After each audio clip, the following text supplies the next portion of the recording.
Good evening, ladies and gentlemen, and welcome. What a beautiful night for football. Welcome to Richmond High School's Ben Bolt Stadium for tonight's game between the Richmond Blue Devils and the Bulldogs of Yale High School. Could you all now please rise? Ladies and gentlemen, please remove your hats and join with the combined Richmond High School Women's Chorale, the concert choir, and the marching band in the performance of the national anthem under the direction of Mrs. Stacy Floor and Mrs. Molly Shack.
Good evening and welcome to Ben Bolt Stadium for tonight's Blue Water Area Conference matchup, with tonight's matchup between the Bulldogs of Yale, who come in 1-3, against the undefeated Blue Devils at 4-0. Check us out on Richmond TV YouTube channel, also on Comcast. The Blue Devils are coming in a little banged up tonight. Yeah, we got some guys missing tonight. Missing Hudson Davenport, Joel Davalier. I see Derek Snyder is missing, and backup running back Kevin McKernan is out. So yeah, there's some injuries on that lineup tonight. Last week, this Yale team lost Armada 41-0. Yeah. So they want to keep this game close. They're hoping that the sloppiness slows the Blue Devils' passing attack, make them one-dimensional, try to shorten the game and stay in the game. Because on paper, without injuries, sure, this is a Blue Devil blowaway. Yeah, if you're Yale, probably hoping that it rains a lot more, makes it really wet, really sloppy. Looks like we did catch a break here though, Keith. So right now, currently not raining. Richmond's going to kick off. Looks like Adam Verche is going to do the kicking. Back deep for Yale. Number 14 is Matt Fleming. And I can't see who's at the top of the screen. Our homecoming game is underway. Good Richmond bounce. That will fall in the end zone for a touchback. Automatic in high school.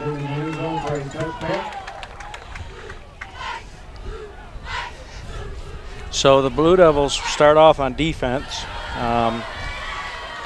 Their injury bug has. Yeah, some guys on the bench are going to get some chances to play, prove themselves, earn a spot, show the depth that we have. Number 2, Jacob Craig, a senior, running the quarterback position. We have trips. It's that bunch trips formation, right? So maybe number 44 is in the backfield, Nick Mullen. It's a pass in the flat. Jake Wilson falls incomplete. Cole Bieski over there on the coverage. He was there, and the deeper man in the flat route was open too. I thought he got rid of it a little too early, trying to exploit that second part of that too deep coverage. Now we've still got our mainstay Bartolomucci's back there in the safety position. Shorman on one corner, Bieski on the other. Craig takes that snap, gives it up the middle, nothing doing, all Blue Devils. That'll bring up 3rd and 10. Looks like Gavin Rusk and Danny McKernan were in there on the initial surge.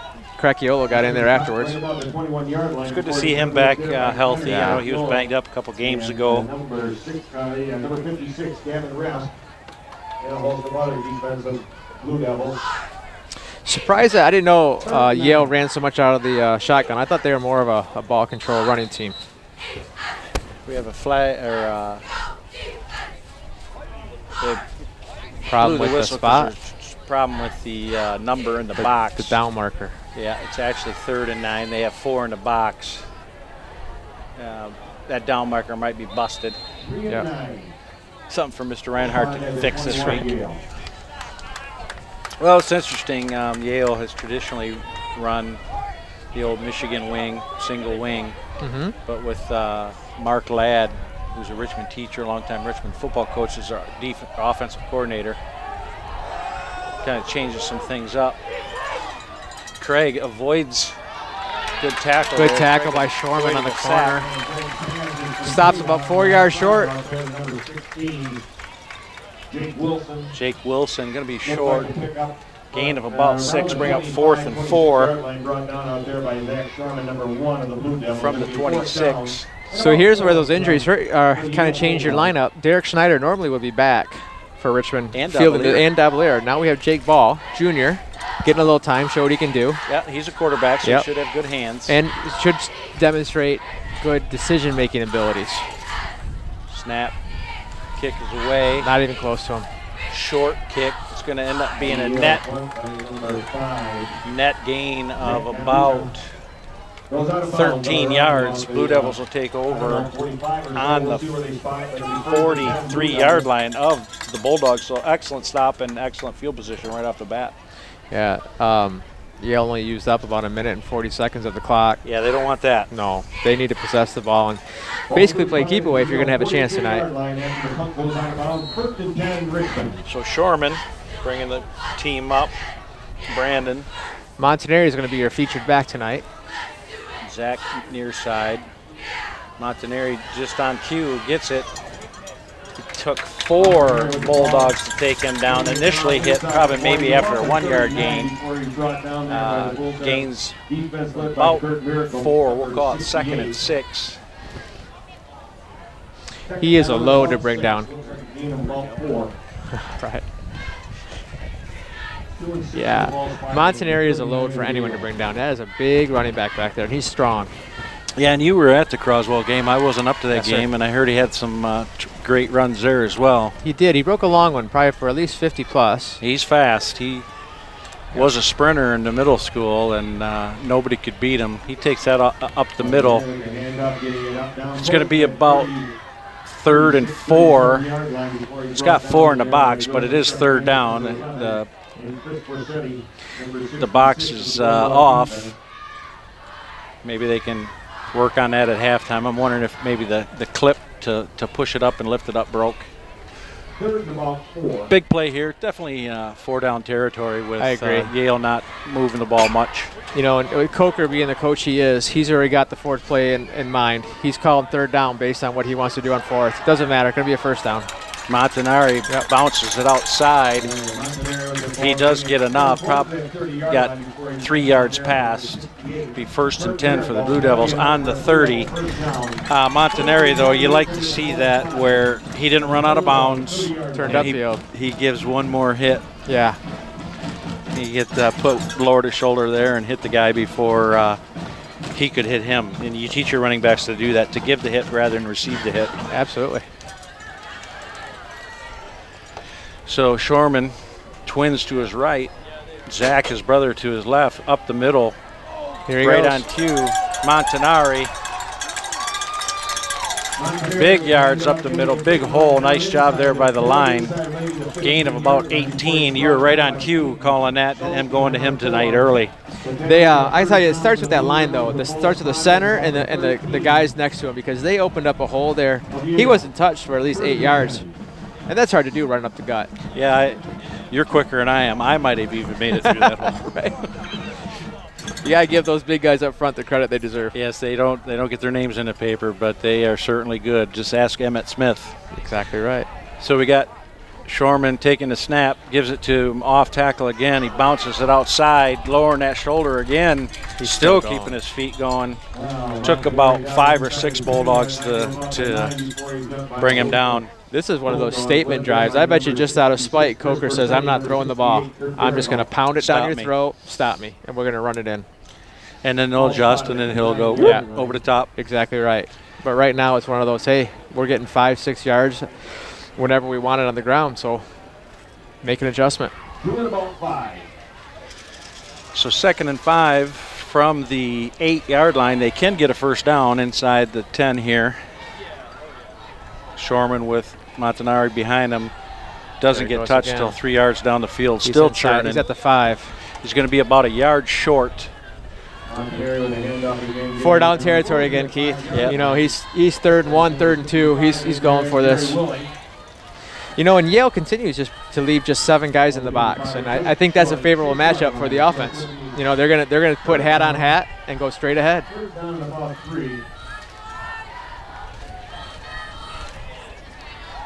So 3rd, and we'll call it 2.5, 3. Shorman with twins to his right, Montanari to his left.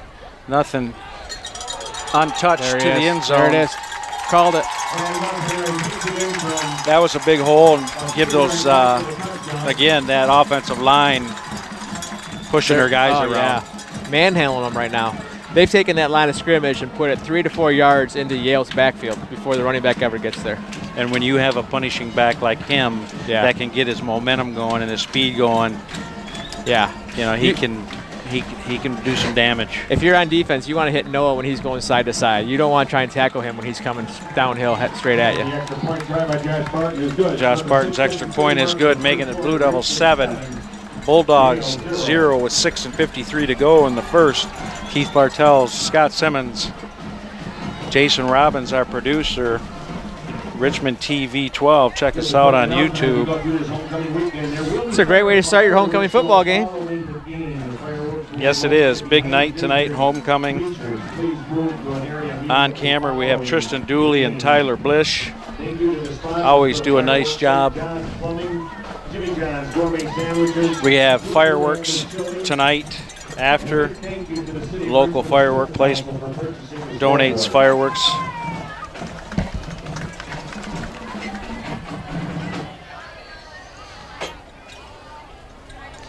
So, the Blue Devils, very impressive on that opening drive. Didn't put it in the air, which is one of their biggest weapons, right? And all season long, Richmond has scored via the big play. I would gather 30% of their scores have come from 30 yards or more. That kickoff is short, or not short, low. Stopped from going into the end zone. Got him. What appeared to be probably a bad decision. Probably should have let that go into the out of bounds. Maybe brought it down to about the 13-yard line. That's good hustle by the special teams there. Reese Renna got in on the initial tackle, put a hand on him. Brennan Brunel got in on the tackle down there, along with Matthew Bartolucci. So Jacob Craig, the senior, we'll see what he can do here. Brings his team up. He's got trips, motion to the near side, off tackle. Great nice job play, on the stayed end. home. Was that Gracchiola? Stay home there? Gracchiola's on the end. I'm trying to see who the outside linebacker is on that side. Reese Renna's on that side. Again, you know, guys stepping up. Senior Colton Stricker's playing in on the corner here, nearest us. Maybe a safety position with the formation. But good chance for a guy who doesn't get much time to get in there and show what he's got. Nick Mullen took that handoff, fake to him there, wide open, sliding catch. He's going to be right at that marker. They didn't, he's just short because they didn't stop the clock. Looked like the throw might have been a little behind him because the receiver went straight to the ground to make sure he caught it. It is 3rd and less than 1. It's almost a no huddle here. All looking at wristbands ready to go. We have that bunch trips formation to the near side. Craig drops back. He's under defended pressure. well. Nice job. He is hit. See, depending on where they spot it, I think he's short. That is one heck of a hit by Jake Ball coming up from deep in the secondary. He's going to be short, so it's going to be decision time for Yale. You know, that last punt, they punted it, and they netted 12, 13 yards. Right. Good memory. I think they're going to go for it here. I think they're going to have Craig. If he goes under center, it's going to be a quarterback sneak. I agree. If he stays in a shotgun, it's going to be a handoff to 44. Nick Mullen, unless he gets it and takes it off tackle. Takes it off. Yeah, he's closer than his. Oh, no, he's back. He's deep. It's a deep set for the quarterback there. Is he going to punt it? Yep. Okay, same thing. Yep, same thing. Get out of the way, Colton. Poison to get away. That is going to be a net about 7 yards. Yeah. Great starting field position for Richmond again. Number 30, Brendan Connolly caught that. Otherwise, that ball was going further into their territory. You know, you're out man, you're outgunned. You really haven't moved the ball.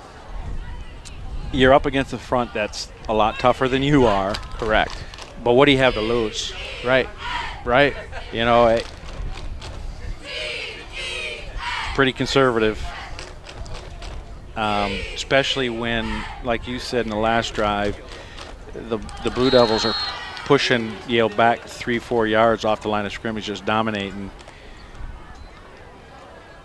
There's the first pass of the night. Nice move, gets outside, gain of about 9. Shorman to Renna. But, you know, we talked about the injury bug. You know, you got Renna here, made a nice play right there. And, you know, he's normally not on offense. That's Davalier usually sometimes. But Renna played wide receiver when he was a sophomore down on JV. So he has experience, and he knows what he needs to be doing out there. So you expect him to step up and perform just like the guy did in front of him. And in that play, he showed it. 2nd and 2 for the Blue Devils. Brandon Shorman bringing the team up. Zach, his brother, split far this way. Montanari to his right. Takes the shotgun snap. It's an inside slant. Pitch and catch. It's going to be inside the 5-yard line. We'll call it the 4. 1st and goal, Blue Devils. That just looked too easy. One-on-one down here to the wide side of the field. Well, and like we were saying the last time and then this time, everything's set up sometime today, and everybody in the stands should know it. He's going to do that post corner. Correct. And if they bite on it, it's going to be Shorman to Shorman for a touchdown. One-on-one on the outsides. Man across, actually. You got Delore. Montanari up the middle. Yep, Delore far side. Yep, I'd give it to him and have him go off tackle right here. Yep. Got post corner. Post corner was tipped a little bit. There is a flag. There is a flag on the play. Initial indication is a face mask. Looks like a 5-yard face mask. 5-yard incidental face mask. So that'll be half the distance to goal. Repeat first down.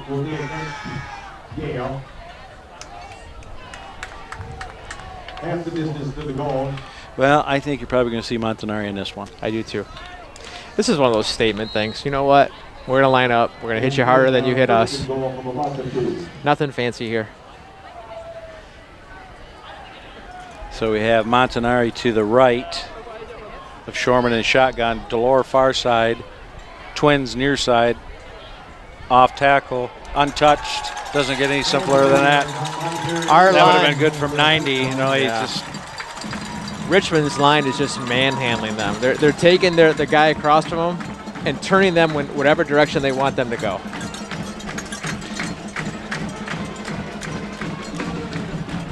So that's 2 for Montanari tonight. Yeah, we'll give a bit shout out here in a minute to those guys doing a nice job in that line. We'll make sure that we give them some love because, you know, Montanari is a great running back, but he's not being touched. No. You got Cracchiolo on the left over there with Luke Davis. Robert Merdaus, I believe, is your center. Yep. And you got Danny McKernan on the next to him, and I cannot see. Kick down, it is up, and it is good. With Justin Schweiger on that side, maybe? Yeah, Justin Schweiger on the other side over there. Yeah, they're doing a nice. Yeah, there he is coming off. It's good to see him. Yeah. 'Cause I know he was banged up a little bit too. Got hit by friendly fire He a few did. weeks ago. At this time of the year, though, everyone's kind of a little banged up. You know, everyone's fighting through their injuries, and Well, if you're the Bulldogs, 3:19 to go, both drives, you didn't take much time off the clock. You're down 14-0. These 3:19 could determine, are you down 21-0 after one, or are you down 14-0 after one quarter, and you still have the ball to bring some of that 12 minutes down. they got to find a way to flip the field. I mean, even when they get stopped, they're giving Richmond the ball at their own 35. It's just, you can't, that's not successful football. Yeah, they got to get a couple first downs together. They got to win something. Line of scrimmage. Big key to all that, too, is our kicker. For Shave's not, it's a big advantage. Touchback obviously puts it at the 20, but And field position is one of the most underappreciated. Yeah. Your true football enthusiasts understand field position. exactly. That's another good That one. high end over end There you kick go. lands 20-yard right in line. the middle of the end zone. And you know, if you're at Yale and someone says, hey, you got to go 80, that's a big mountain to climb right They haven't now. gotten one first down. Now they got to go 80. Yes. That's a weapon. Yep. That was a really good job by Brashave there. You know, kickers, shoot, does anyone really pay attention to them? Yeah, when Only- they miss. Only when they miss. A double doink or a wide right. Bobby Bowden, the poor guy. Exactly. Tragan drops back. He's got a man. Almost picked. He's got a nice little zip on that. He's a senior quarterback. Yeah, looked like Justin Schweiger got the initial tip at the line, and Bartolomucci almost came up with that. The line looked like by Rewalt. Oh, maybe it was Rewalt. Number 60 Rewalt tipped it. There we go. It looked like tip. So it's going to be second down, second 10 with the ball spotted right there. Must have. I think you're right. I think they threw in a lot of different plays this week because they're all looking at their wristbands, and that's not typical. Off tackle near side, kind of like a counter by 44. Mullen, decent gain. Danny McKernan got in there and mucked that one up pretty good. I know he gained a couple yards, but he had about 2 defenders on him. He held his ground and forced that play a little bit outside versus where I think it was meant to go. Gain of 3. They have a 3 in the box. They must have fixed it. That's good to see. So we have twins to the left of Craig. One flanker near side. 2 backs. One directly behind. Everybody's going to this similar A set formation. There's a hold on the end. There's going to be a hold. You saw it. That's coming back. Good pursuit there, though, by the Blue Devils to hang tight with their responsibilities. Justin Schweiger was on the end over there. Got upfield. The blocker didn't have a chance and grabbed on him too tight. It was a hold. You saw it from up here. But that shotgun ace formation spread read option is the trend, and a lot of teams are running teams out of that formation.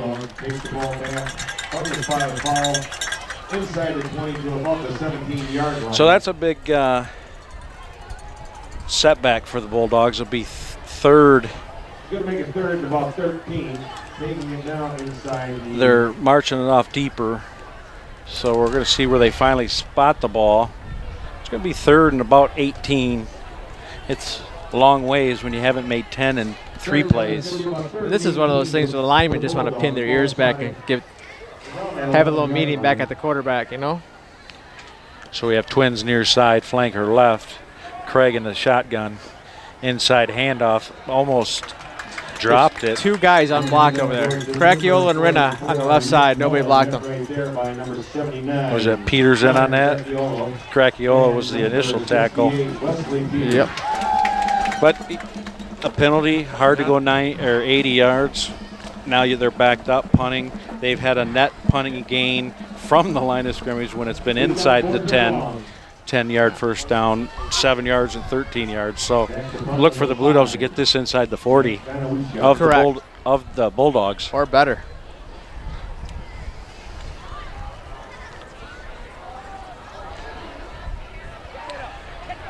Yep, 35. It's going to be right there, dead at the 35. Punt goes dead down here at about the Bulldog 35, 36 yard line. Down. Well, there's a minute and 32 to go here, and Coker probably we're going to go off tackle with Montanari right or left. If he's untouched again, you're looking at 21-0 in the first.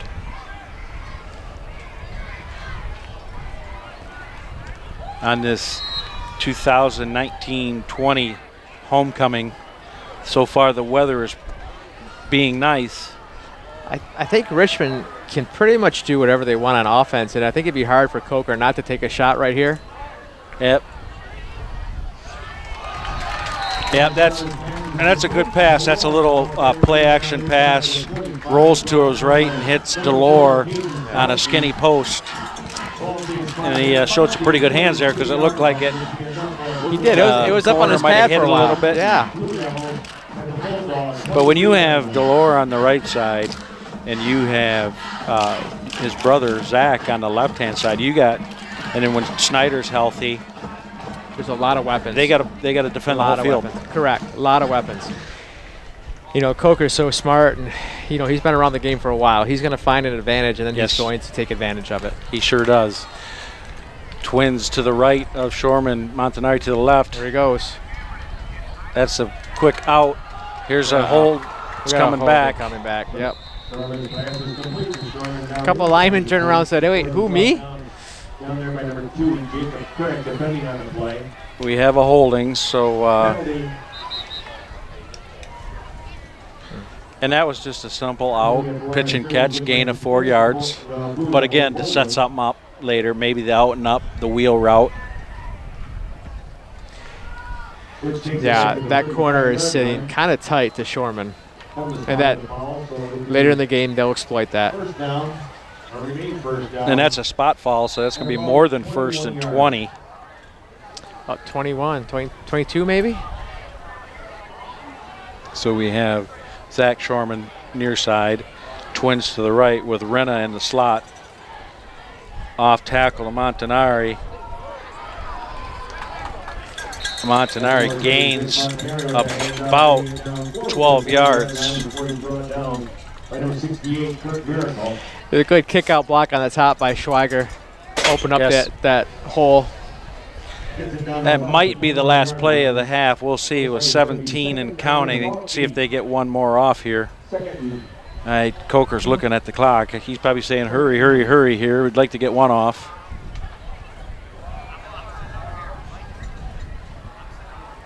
And they're going to 2 seconds. Here we go. Montanari lowering that shoulder. Running kids over.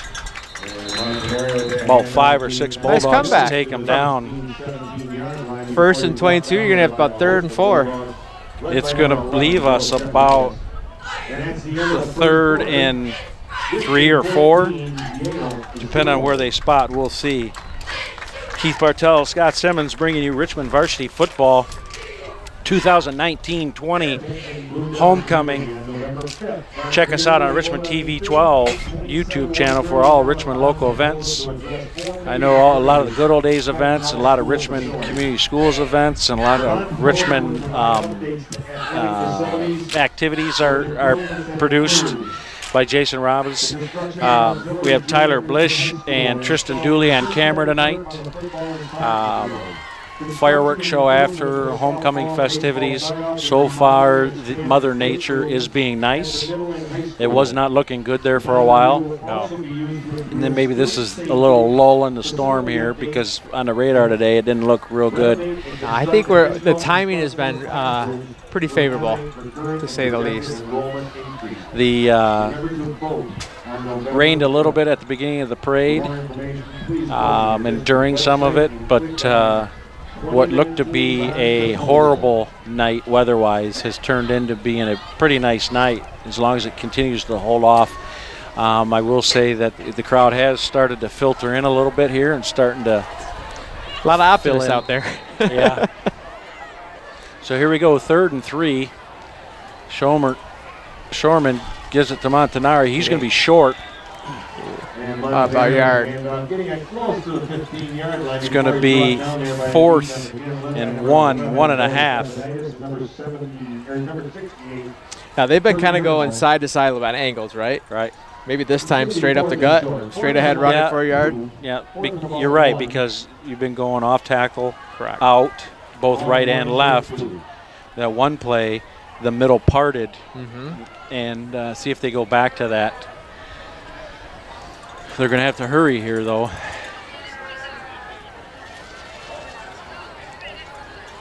So we have Montanari to his left, Twins left, running the play clock down slot. to 4. There's And straight. that's, we called it. Oh, quarterback he kept pulled it. Nice crackback block by Zach. That Zach Shorman crackback block, good, nice block. You got to keep your head on a swivel. That's really a good Yale read doesn't by- like it. The No. Yale coach. That was clean. It was clean. Head was in front. It's a really good read by Richmond's quarterback, Shorman. We haven't run the inside, the read all day. He read the end coming down, pulled it back out, kept it, and took it for 6 or 7 around the corner.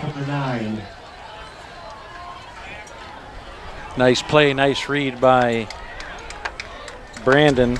I think you were right the first time. Twins left, Delore near side. It's going to be the fade route to Delore in the corner. It was a little bit short. Sometimes you do get the call there when you don't look back. He certainly didn't look back. Second ball from the 9. You know, that's a good call there, trying for it. You Sure. know, you've been getting 4 or 5 yards of carry. Keep them honest so that they can't pin their ears back and just stop your run. I think that ball just has to be more to the pylon than it was. It's still underthrown. Either Delore's going to catch it or nobody's going to catch it. Yeah, because if he would have turned around. That's interception. Yeah. Yeah, he's got to get that ball all the way to the pylon there. So it's either 1 foot down and in or out. Same formation, opposite side. Montanari, Quarterback kept it. quarterback keeper. He's in the end zone, touchdown. 68. Yeah. He's going to get an unsportsmanlike conduct here. He jumped on Reese Renna.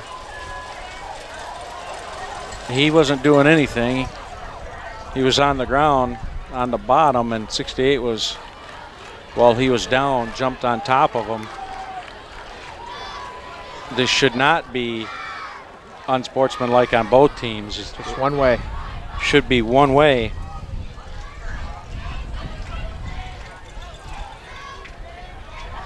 That would be enforced on the kick. Yep, Kurt Miracle.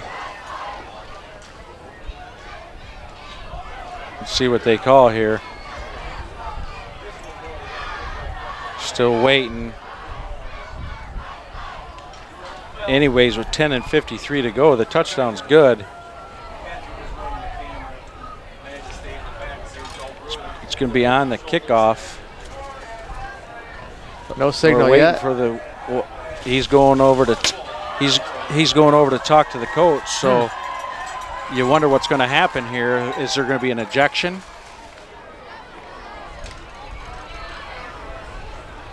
Or is he talking about? He's indicating this is going to be like on Richmond. He's asking him what his options are. Huh.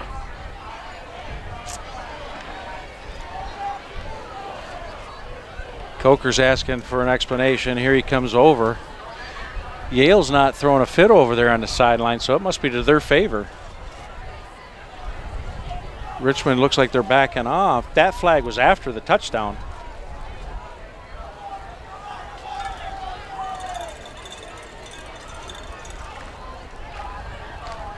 So we'll wait and see what he signals.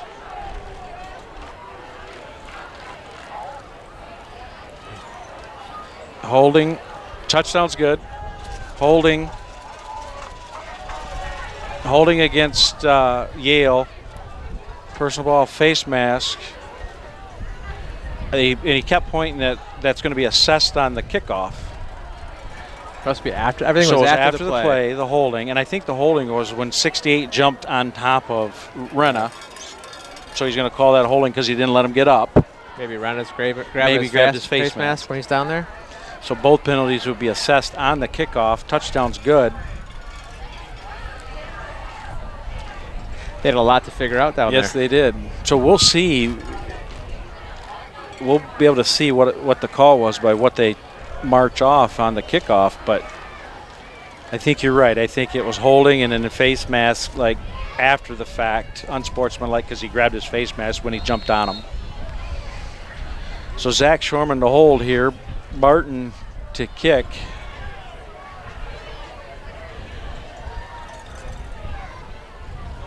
Placement's down, kick is up, and it is good.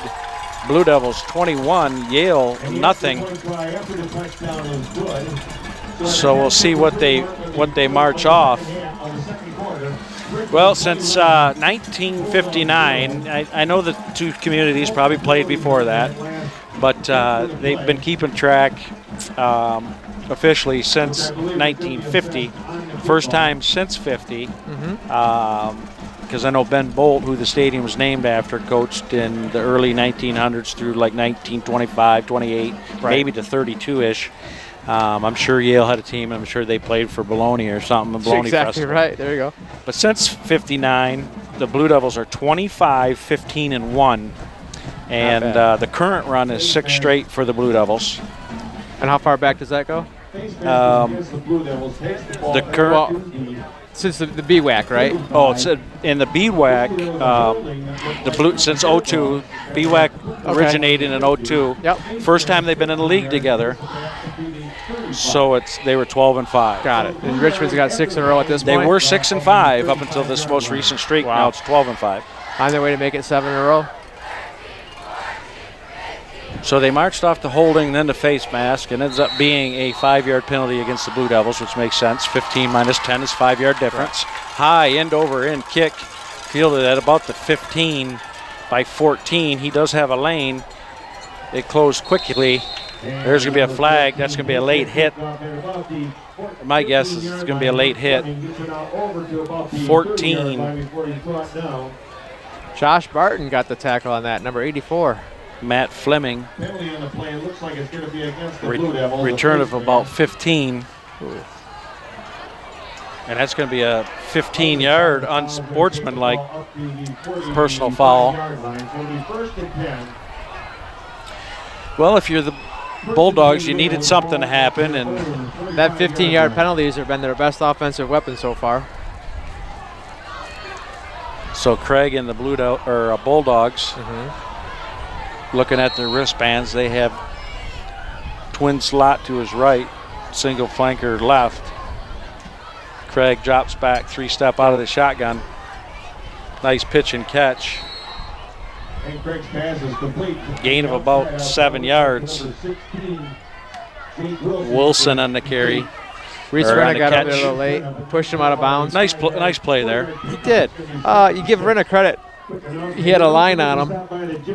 Wide receiver ran out of bounds, and instead of laying him out, he held up, didn't take the penalty. Look how far back it was there, too. Yeah. I thought he gained 8 or 9 on that. It was only a 4-yard gain, bring up 2nd and 6. Handoff there met immediately by 4 or 5 Devils. Wes Peters. Mullen. Ball and Peters on the left side. Cracchiola and Peters. And others. It's going to make it 3rd down after the loss on the play. It's going to make it 3rd down in about 7. Oh, Gracchiola, I said Gracchiola, and he's not even in the game here. No, he's not. He's getting a breather here, so we'll see who that is on that far end. Probably Schweiger. Pass. Almost picked.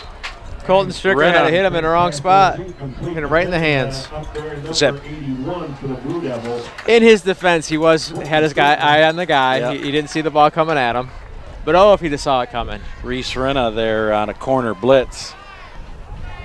Untouched. Yep, made that pass come out a little slower or quicker than they probably wanted it to. We have ball deep.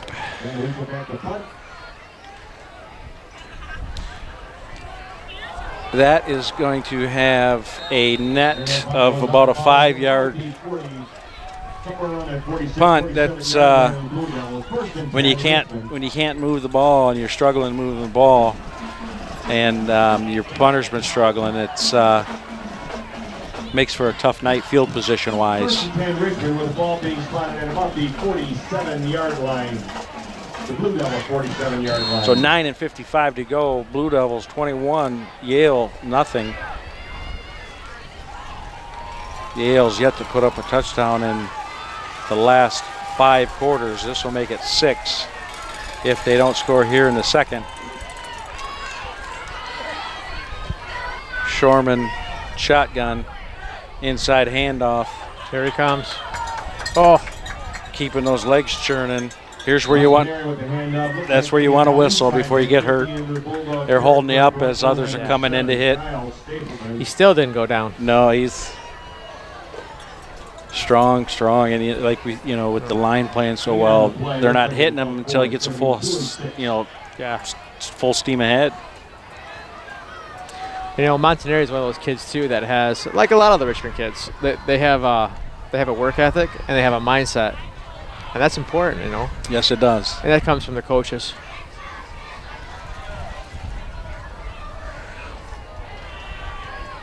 There's a toss. He's got him open. Catches it. Touchdown. That's Shorman to Shorman. Threw it perfectly. Great concentration there by Zach Shorman to catch it, because the defense was not bad. No, he not was bad right at all. there. He was behind him, but the corner got his hand in there, and great concentration to hang on to that, and then keep his feet to escape any form of tackle and rumble into the end zone. We'd have to watch the video again, but as we watched that play develop, Renna was in the slot or the near receiver, and he ran kind of a skinny post. And I think he caught the attention of the safety, which drew him in, left one-on-one deep, and gosh, they burned him. Got a flag on the play. He's kicking somebody out. Somebody just got kicked out. The white hat just brought his book out, and he's pointing to a number. He just ejected, so he's going to be out this game and the next game. Penalty against the Yep, Blue here's Devils. what Personal foul.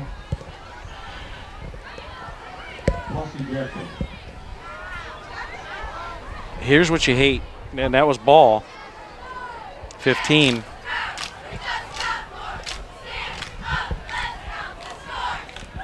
So here's what you got going on here is you're playing a team that's down 28-0. Right. And they hate losing. Right. They hate losing to Richmond. 6 in a row. Right. Soon to be 7. And you're playing against, it's been chippy. It's been chippy. This is where you got to tell your kids to shut their mouth. I don't know what happened. Coach doesn't look too happy, but No. I don't know if it was anything physical or if it's something he said, but I see the chippiness only getting worse as this game goes Correct. on. Yeah, I think Coach Coker, you want to win with class and probably not run the score up, but obviously running clock starts at 35. I'd feel comfortable at about 42 points and get there as quick as you can so you get this game over with. Yeah. Well, and you have a banged up team. Correct. Injury-wise. Your backup quarterback and your starting punter is now gone this game and the next. Is it might not be game? the next one because it happened in the first half. So he might, yeah. Since it happened in the first half, maybe it's just a one game and this game counts. Okay. If it happens in the second half, it might be the next game. Not 100% sure on that. We'll try to check and get back at you. And that ball's going to fall. 16 gets it. He's got a lane. He's taken down. Cole Bieski. Another flag. It's going to be sideline warning.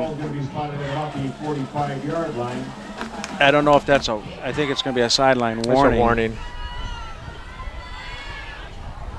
Anytime the referee runs along the sidelines in between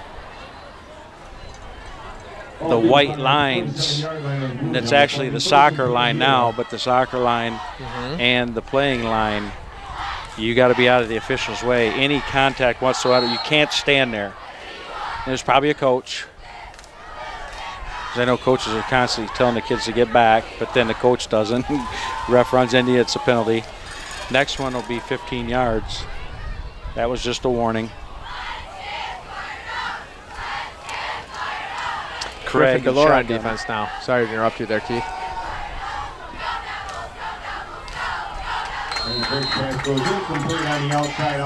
Good defense out there. He didn't know. That's what people sitting up here sees the ball goes way over his head. And, you know, people that couldn't see that say, why is he tackling him? He doesn't know.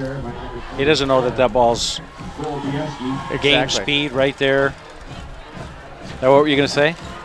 No, Delore's on defense now, and that's not normally where he plays. He's usually just an offensive guy for the most part. But again, injuries and balls and linebackers. So they got Bieski moved up. Brenda's now an outside linebacker. You got a lot of guys kind of shifting around. So we have got to make adjustments. Close trips to Craig's right. That should have been a false start. The receiver got going early. He's short of the first down, but they're calling for the stop of play. I don't know why. Now the head official says that's not a first down. Let's keep it going. Going to spot the ball at about the 38-yard line. It's going to be just short of a first down, 3-1.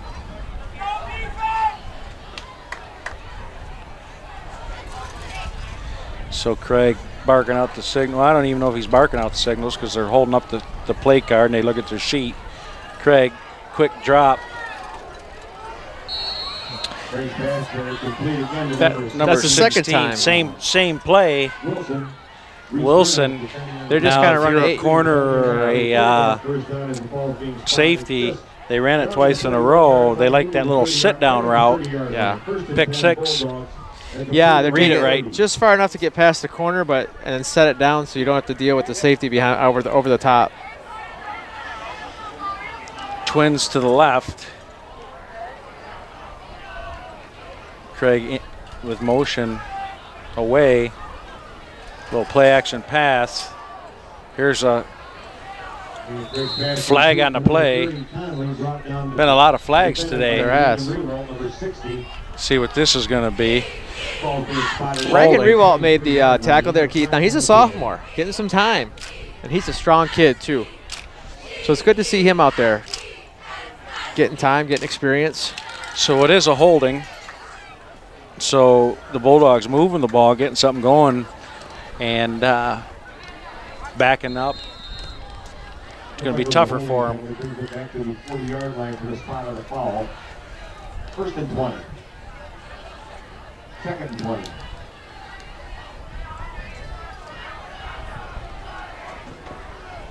Motion away. Craig fakes, rolls this way. He's got a man. He missed him.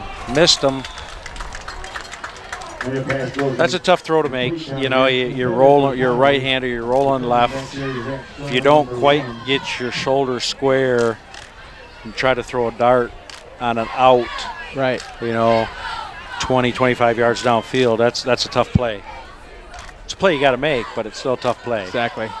With the guy being that wide open, I think you got to put a little more touch on it and not try to force it in there. Yeah, it didn't need to be a bullet. Nope. Craig, he's got that trips bunch to his right. He's got dropped 88. It was in his hands. That would have been a good gainer. He would have been still short. Probably would have brought up a 4th and 6 or so. But now you're dealing with a 3rd and a lot. 3rd and 20 exactly. 3rd and 20. 3rd down. I know they haven't been able to establish much of a run, but I am shocked that they abandoned it so quickly. I mean, I know you're down 28-0, but you can't abandon your offense if you're not a You know, the old Chargers of the 80s throwing it around. The old out and up. He dropped it. Good defense. Maybe that hand up at the last minute. Bartolomucci broke that up. Yeah, Bartolomucci, that last second, getting his hand up there might have distracted him just enough. Keith Bartels, Scott Simmons, join us, Richmond TV 12. If you're Yale here, you just go for it, because even if you complete a pass for 10 yards, it's better than any punt you've had all day. Yes, it is. Yes, that would be their biggest special teams play of the day. Exactly right. And, you know, if you give it back to the Blue Devils here and they score, the Blue Devils get the ball first start of the second half. Got him. And Craig on the backfield there looked like by number 76. Okay, so it wasn't as good a special plays team as could have been. So Schweiger with the sack, nice play. Craig wasn't able to get away. Justin 7:14 to go. Yes, nice play. The short-handed Blue Devils playing well tonight. Check us out on Richmond TV 12 and Comcast Channel 6. Tyler Blish and Tristan Dooley on camera tonight.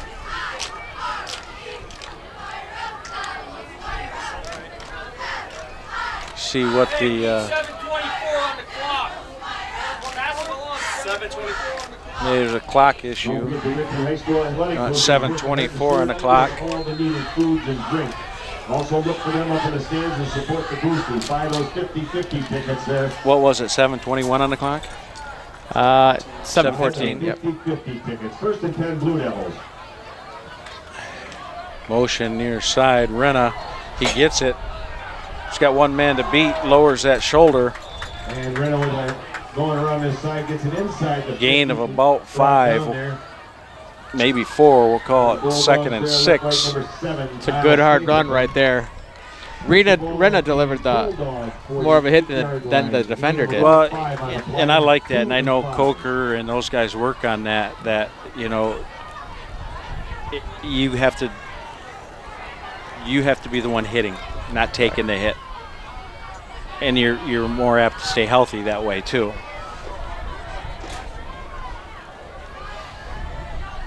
Montanari takes it off the left side. He is shoestring tackle. Is going to bring up a 3rd and 1.5. If you watch, third down in about 2. Shorman's feet a little bit, he's almost moving his feet a little bit before the snap. A little bit. And I know Coker will correct that in practice. You know, you get the official might call that. Correct.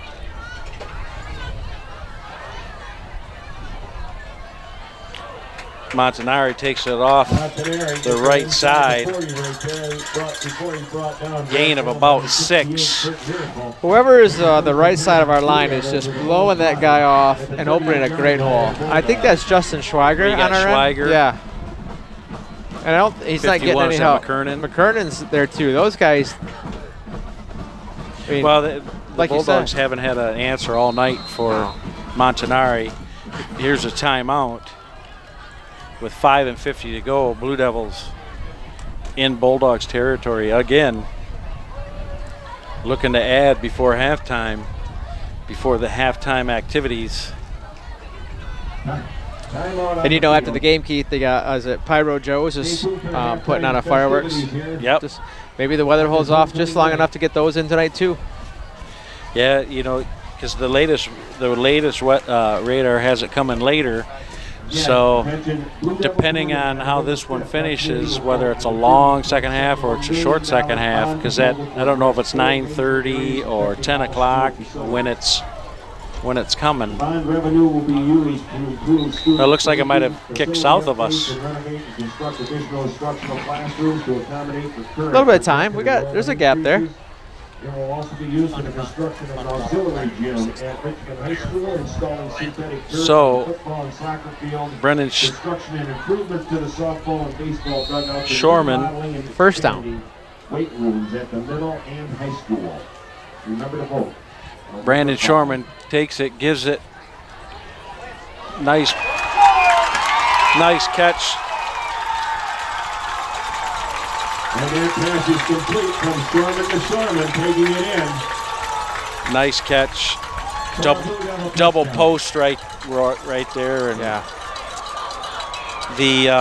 I kept saying, and you said you had it right the first time. I called him Brandon Sherman. I know it's Brandon, but just above him is Brennan Bernil. Correct. So then I looked down briefly because I want to say Zach. I want to say Brandon. This fire. And the extra point try is no good. The little special teams breakdown there. 5:42. 34, Yale 0. It's been all Blue Devils.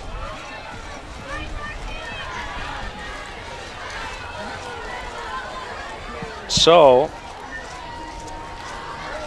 it is homecoming. It's good to see all the cheerleaders here tonight. It's a good crowd tonight.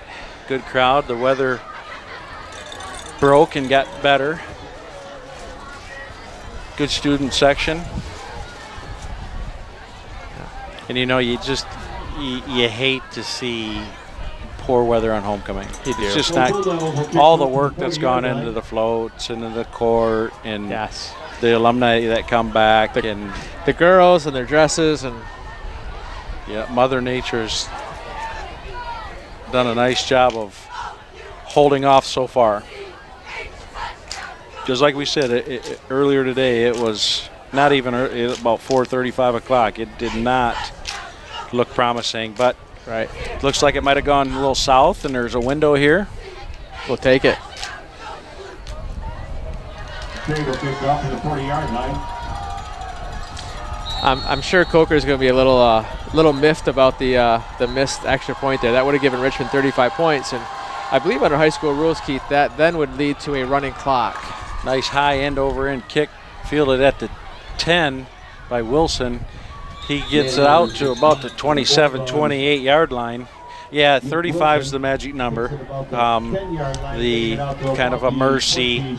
It's not a mercy to stop the game, but it's a mercy to get it quicker and speed up.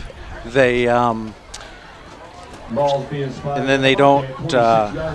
And the rule is tips that timeouts, injuries, penalties, and scores.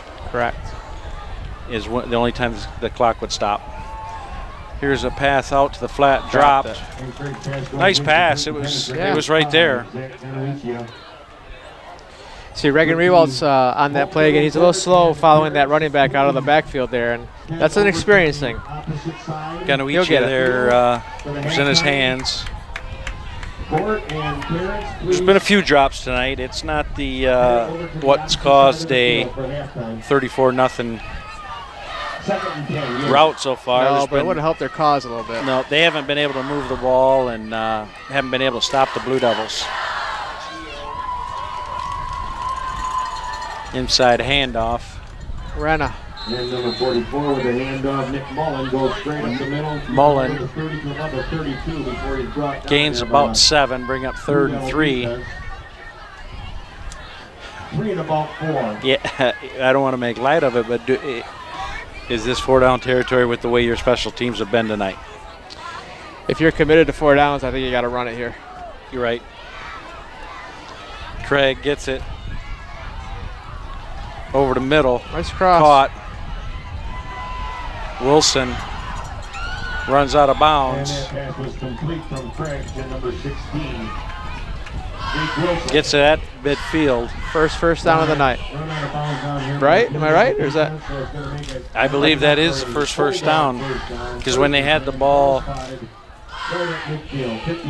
and they got it down to the 30, that might be the second.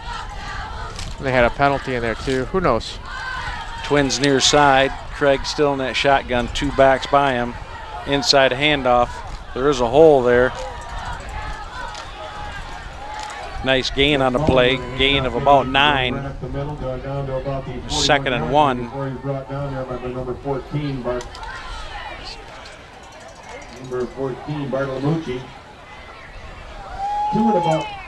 Second down and about. Oh, they brought the ball back about a yard, so looks like 2nd and 2. Short 2. Craig looks off the receiver, throws it back. That's picked. Bartolomucci sat right on it.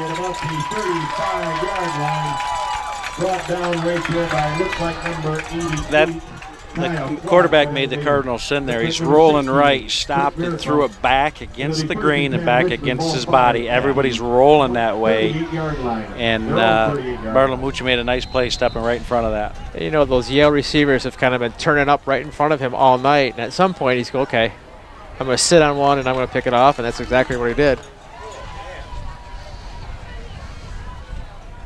4 minutes to go in the second. It's been a long first half. It's been all Blue Devils. Montanari off the left side. Canes about 4. Bring up 2nd and 6.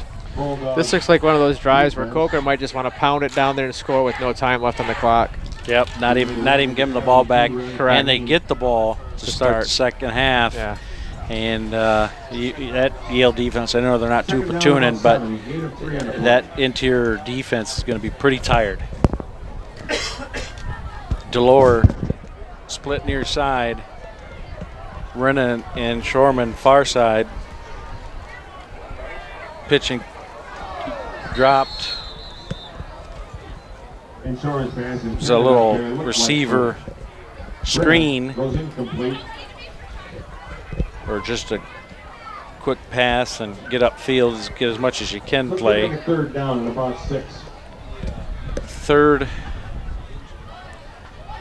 and 6 now with your punter out. You know, depending on what you get on this play, it might be look like you're going to go for it and have Shorman punt it out of the shotgun. Right.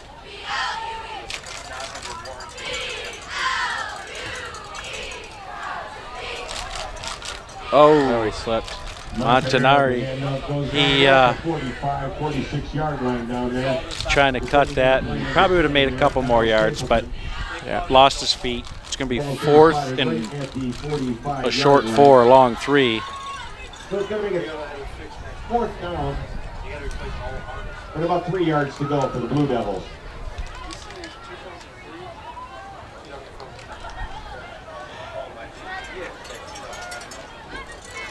So they are going to at least appear to look like they're going to go for it. Right. Wouldn't be surprised to see him punt it out of this. Rather than give Yale the ball here and anything can happen. Well, they jumped. He's going to call Offsides on the defense. They moved first. Yeah, and Delore's lucky. He is thanking his lucky stars right now. Offsides against Yale. Puts the ball up at the 50. 1st down, 1st and 10, Richmond.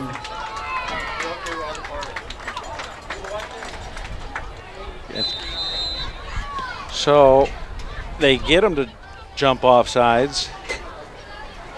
And the encroachment did happen before Delore moved, but if you were going to hard count it, what are you moving for? Exactly right. Eddie's probably shaking his hand somewhere in the stands. He really is, yeah. So Delore splits near side, Twins left. Brandon Shorman, shotgun.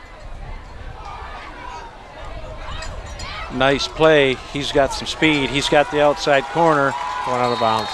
And that is a gain of about a little short of 20, maybe 19. That's one, though, where you want your quarterback to go out of bounds. You don't want your quarterback lowering his shoulder. Oh, no. Get him out of bounds right away, especially in a game like this. Yeah. Well, yeah, you're up 34-0. Yeah, if you needed that yard, this was a playoff game, right? You get it. Well, that's another thing, Mike. When you lose your puncher ball, he's your backup quarterback. Yeah.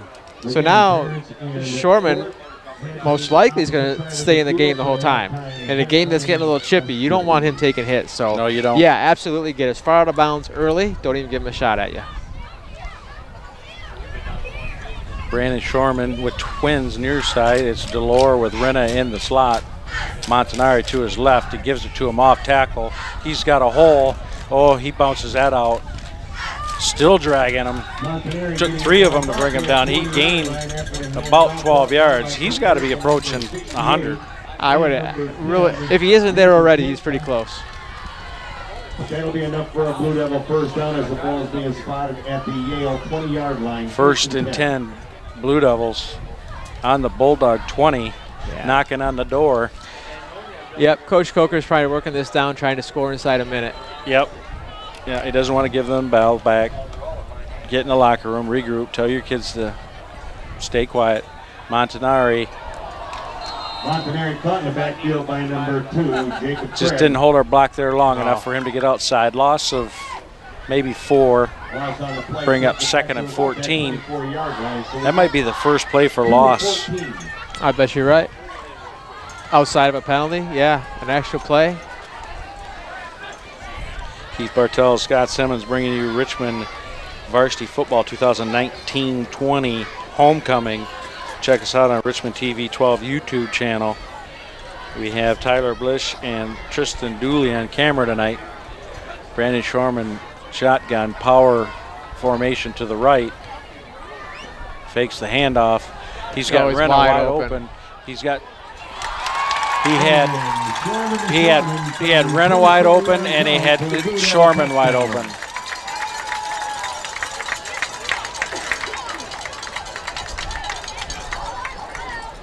Nice pass and catch. Makes it Blue Devils 40, Yale nothing, with 39 seconds to go. Barton, Zach hold, kick is away. It is good. So 41-0 Blue Devils. It's all Blue Devils. This it was 41-0 last week against Armada for the Bulldogs. Now you're down 41-0 at halftime. Good thing for them. Second half, it's going to be a running clock. Bad thing is the Blue Devils are going to have a couple possessions. Exactly. And I would expect to see, with the dominating line, that last drive, getting the ball the first possession of the second half, I could see Coker doing a lot of running and physically beating up Yale and tiring them out. Good showing for the Blue Devils on homecoming to keep their season undefeated, keep the playoff hopes alive. They need one more win. This will put them to 5-0. We have some of the meat of the schedule coming up. One more win is easier said than done as you get going through the season here. Yeah, Tough teams in North Branch. Still have Elmont, Ortonville, Brandon. And Emily City's been playing teams tough. They have. So Vershave to kick. End over end, shorter. Picked up by a Bulldog, goes up the left side or right side, gets it out to about the 30. 14 Wilson. The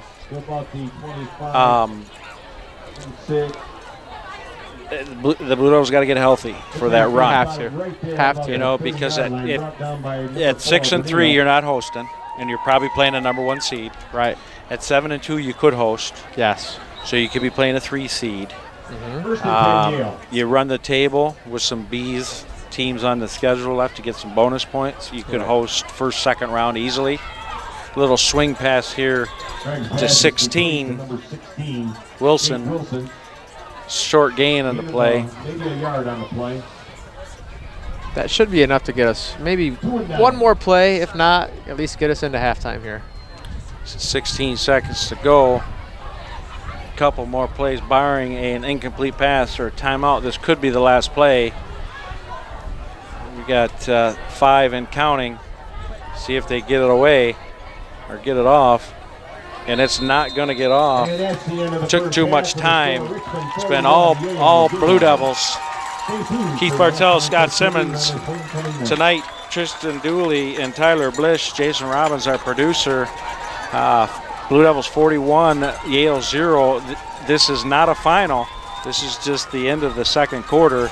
We will be back for the second half. 2019 homecoming court. Still need that. I'll keep this one on the white shot. Starting with not freshman when we come back. Alyssa Serby. Right now, you got the close up. Got it. Alyssa is being escorted this evening by her parents Terry and Mark Serby. She enjoys playing softball and volleyball and basketball. After high school, she plans on going to Saginaw Valley State University to study medicine. Alyssa Serby.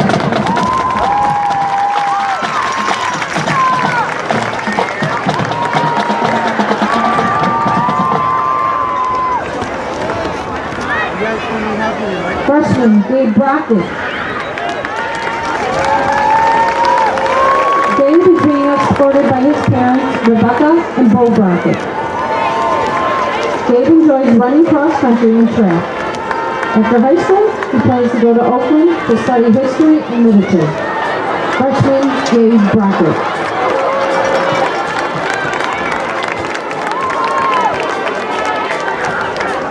Sophomore Sarah Cole.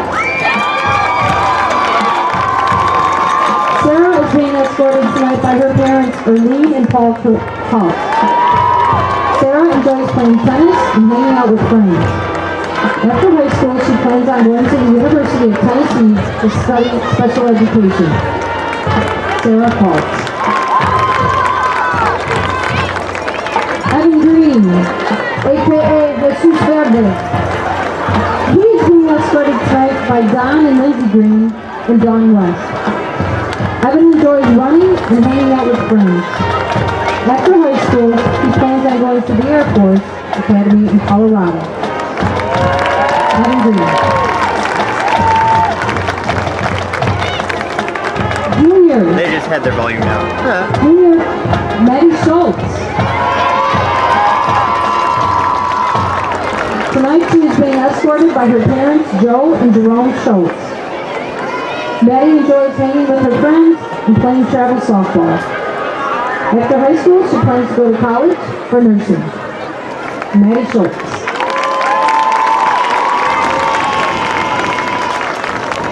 Mitchell Gabalier. Mitchell is being escorted tonight by his mother, Sarah Gabalier. Mitchell enjoys hanging out with his friends, and after high school, he plans on going to trade school. Mitchell Gabalier. And his father, Joel.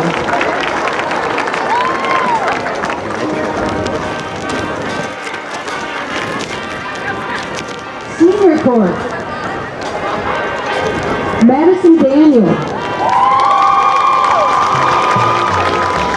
She is being escorted tonight by her parents, Anna and Todd Daniel, her sister Grace. Madison enjoys bird watching. After high school, Madison hopes to attend Harvard University to become the next president. Madison Daniel. Davion Henderson. He is being escorted tonight by his parents, Shamara and Tay Henderson.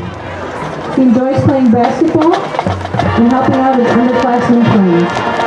After high school, he plans to attend Saginaw Valley State University. Davion Henderson.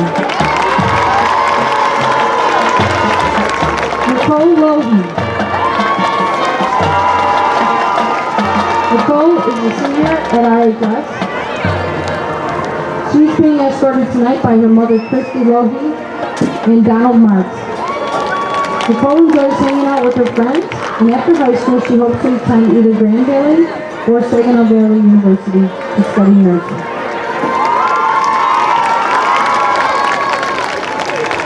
Kristen Briggs.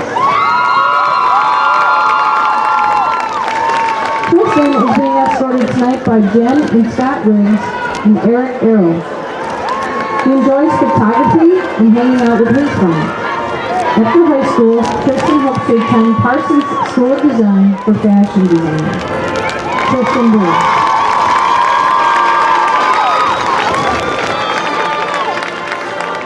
Noelle Briggs.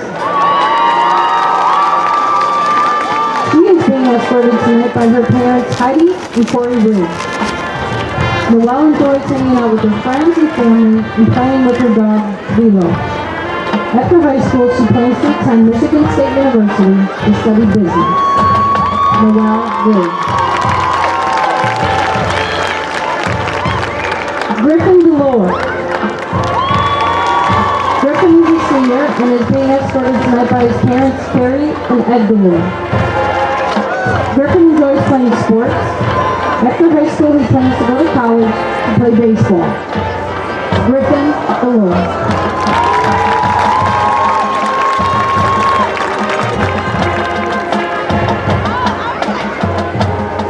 Anna Marshall.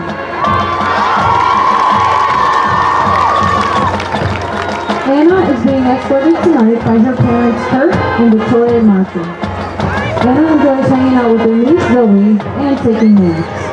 After high school, she plans to attend Minnesota University to study business. Anna Marshall.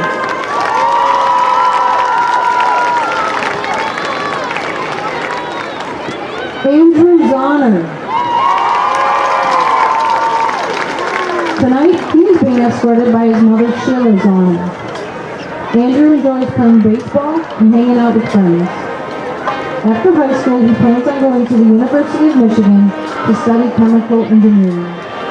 Andrew Zahner.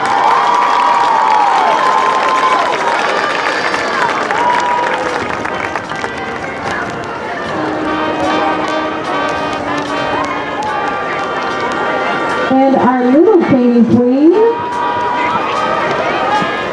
is Miss Zoe Toms. Zoe is currently in kindergarten. She is the niece to Anna Marshall. Zoe is looking forward to becoming a big sister. She one day hopes to become a Richmond Varsity cheerleader. Our little king is Jason Dupree. Jason is also in kindergarten. His siblings are Ava and Ronald Zapata. Jason loves trucks, cars, and construction equipment. He cannot wait to play both football and wrestling.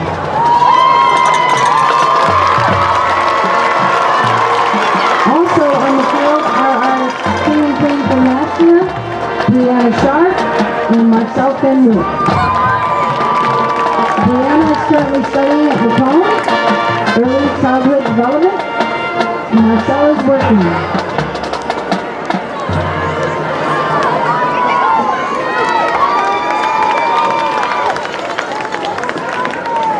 And at this time, we'd like to announce your 2019 King and Queen. Your senior king is Griffin Delore.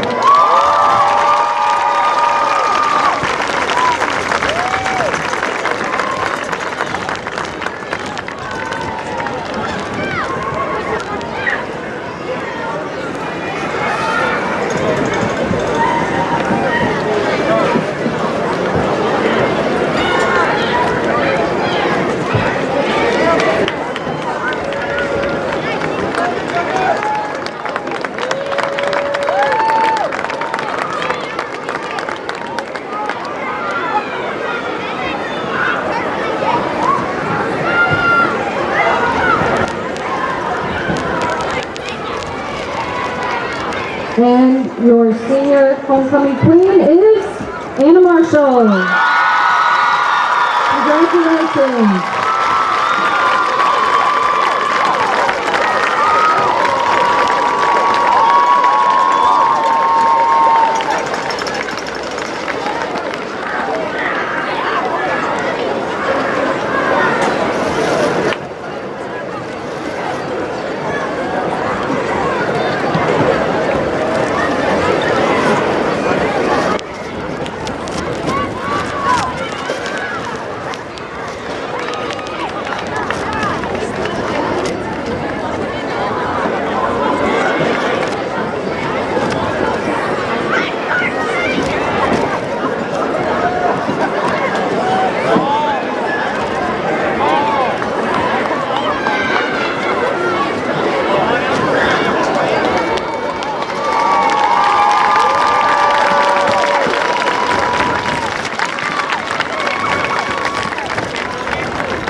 We don't know what we're waiting for here. This is Keith Bartels, Scott Simmons, Jason Robbins, our producer. Tonight on camera we have Tyler Blish and Tristan Dooley. Blue Devils coming out. They should be receiving. We have a little bit of a delay here. Not sure why, because the time ran out on an extra long homecoming. A homecoming festivities. Weather has held up. Do not adjust the set or your eyes. It is 41-0 at halftime. It's not a final. We have a whole second half to go here with a running clock, unless the score gets to be less than 35 points. Been all Blue Devils. Yale, we're going to have a little out of whack stat here. We believe only had one first down. We believe, correct. In that first half. They didn't move the ball, and the Blue Devils could score at will. Kicker Christian Alexander. So as soon as this is kicked and received, the clock will run. High end over end, but short. Fielded by Bartolomucci. And he takes it to about the 27, 28-yard line.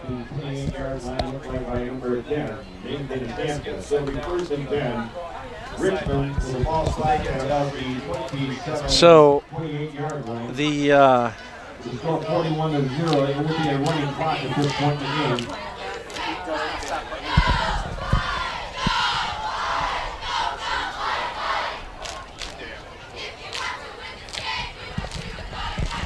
So with a running clock here, the clock only stops, and if I misspeak here, Coach Simmons, it's TIPS is the acronym for timeouts, injuries, penalties, and scores.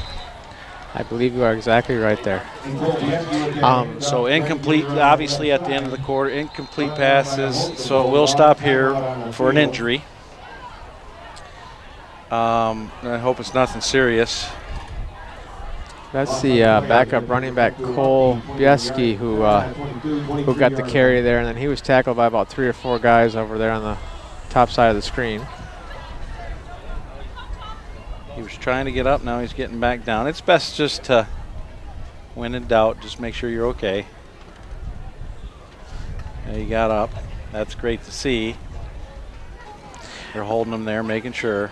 It looks like Richmond has made some wholesale changes there too. Brendan Brunel came in at wide receiver. Colton Stricker came in at the other wide receiver. I did not see who was in the slot, but obviously Cole Bieski is running the ball. Looks like Montanari is going to check back in at running back. 56, Gavin Raskin on the line now. So, is that Stricker 81 here near side? Yes, in the slot. Reese running in the slot. Tackle, hand off to Montanari. We did talk, you know, you see a lot of Blue Devils here on the sidelines with the injury bug. You know, it's 4 games into the season. This will be 5, so this is after the halfway point with 4 to go, and some tough opponents coming up. North Branch, the always ever tough Raiders from Elmont, who's probably the preseason favorite to win the league. Last week, Elmont, I know that they had at least had a 40-7 lead over. I think they ended up beating North Branch 60-21 at North Branch. Another off tackle run by Montanari. Short gain on the play. Bring up 4th and 13. Brandon Shorman probably is now our punter, in case you just joined us. Unfortunately, ball was removed in the first half. An unsportsmanlike conduct. He's a little deeper than normal, so this is probably going to be a kick. It is blocked. See what Shorman does here. And that punt was blocked by the Bulldogs. Well, you'd almost About the 1 yard line, so want him first to and 10, Yale take with the the ball safety there. spotted Right, at the exactly right. 1 yard line of the Blue Devils. they score here, get an extra point, it's no longer a running No clock. longer running clock, correct. So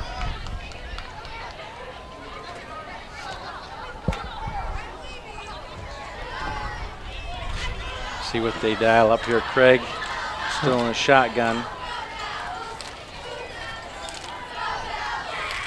Gives it to 44. He is still not in. Good stand there by the Blue Devils. They would still need to convert the 2-point conversion or the extra point. Right. So there's still hope to keep it running.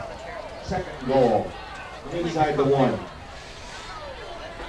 So short gain in the play at about the half-yard line. Craig still under center. See if he takes it this time. And he is met immediately. I don't think he is in again. Here's the whistle, and they just gave it to him. Touchdown.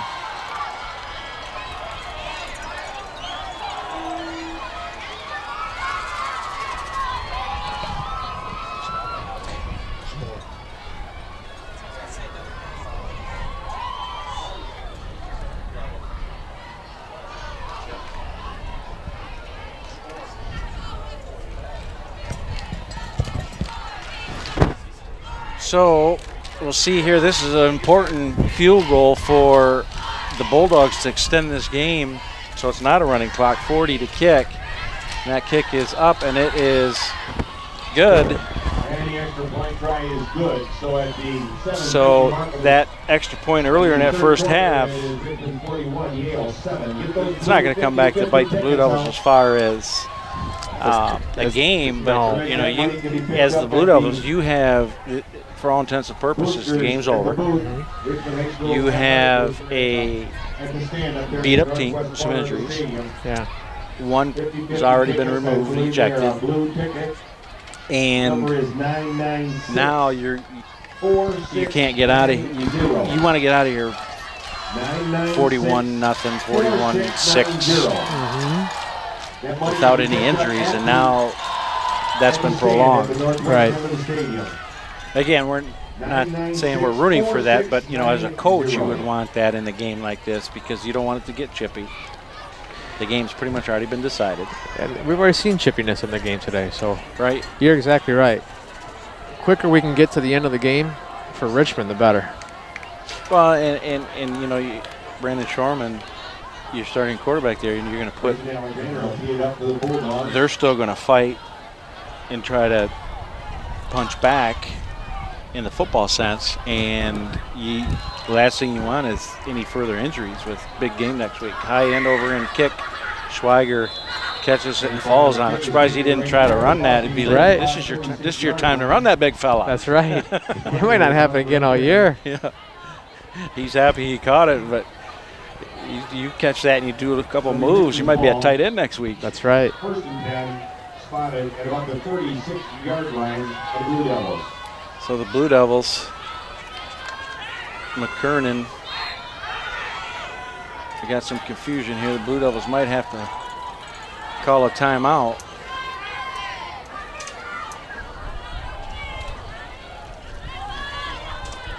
Kid's not paying attention in the sidelines. That's not going to go over well. Seconds or not, you ought to pay attention, and because that's not, right now is your time to show that you can play. Oh, good run. Good hard run right there. Number 66 for Bulldogs jumped in there. Corsetti a little late. You know, that's those situations where that's not what we want. 2nd and 7. About the 39 of the Blue Devils. Shorman's still in there. Gavin Raskin there. Rewalt's in there. Colton Stricker. Brendan Brunel up top.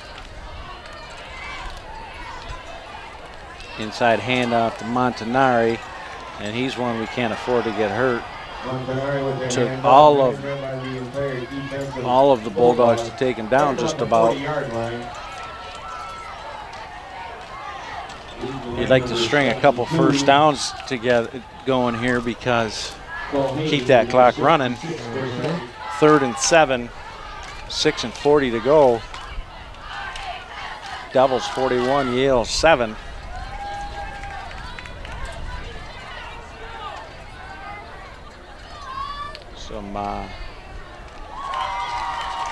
There isn't really any high profile must-see college games this weekend. No.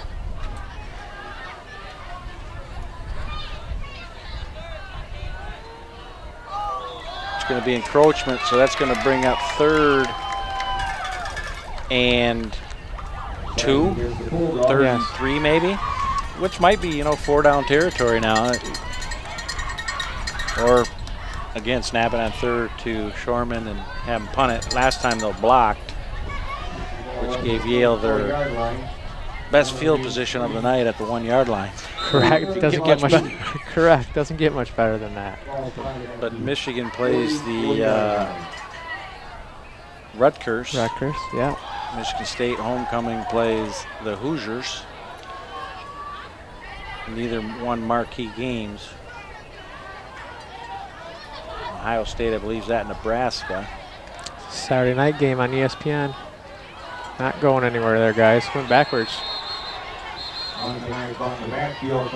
Yeah, they're putting, they're selling out. They know we're running. What's the Saturday night game? Ohio State at Nebraska. Yeah, okay. Any good SEC games? I'm looking for that right now. I know the Bears and Vikings play to get back into a first-place tie with the Packers, who were upset last night at home with Aaron Rodgers throwing a pick. Inside the 5, 2nd and goal from the 2. For Bo Schembecker, and he says, "Why aren't you running the ball?" Exactly right. You were correct. There are no good high-end college football games this weekend. There's a couple ranked games. Notre Dame, number 10, ranked home versus Virginia. USC and Washington play later on Saturday night as well. Shorman punted, Shorman downed it.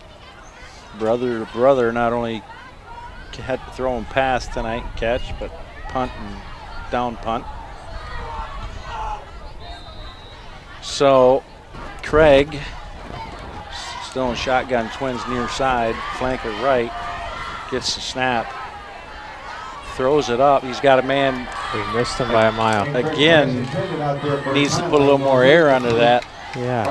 He's got a nice arm and had some nice throws tonight, but missing the touch a little bit. Someone had a missed assignment there. I know Brunel had him on the outside, kind of let him go, looking like he had some help from the safety, but Bartolomucci had kind of sucked into the middle of the field, and we're gonna find out if the Lions are legit on Sunday with the Chiefs. Is that in Detroit? That's in Detroit.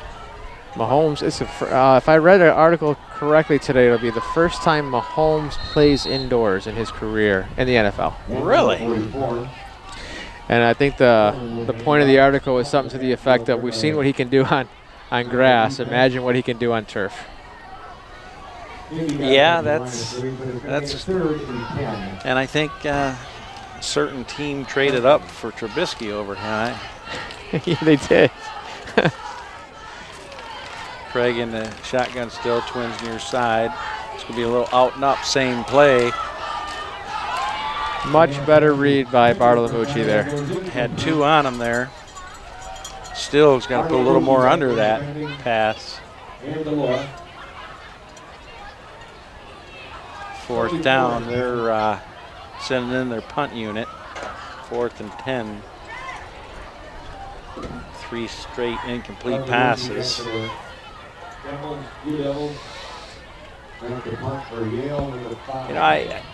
I could see that game with Detroit and the Chiefs being within within a touchdown, especially at home.